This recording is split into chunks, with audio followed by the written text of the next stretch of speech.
ఇదంతా మోయమంటే నేను ఎంత రే చిన్ని గుండె ఉన్నదెంత హాయి నింపి గాలినంత ఊదమంటే ఓ పేరెంత రే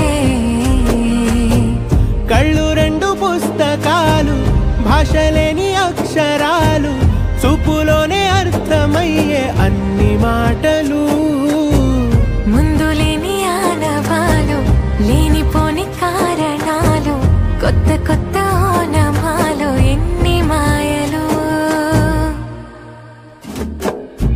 కథలెన్నో చెప్పారు కవితల్ని రాశారు కాలాలు దాటారు యుద్ధాలు చేశారు ప్రేమలో తప్పు లేదు ప్రేమలో కథలెన్నో చెప్పారు కవితల్ని రాశారు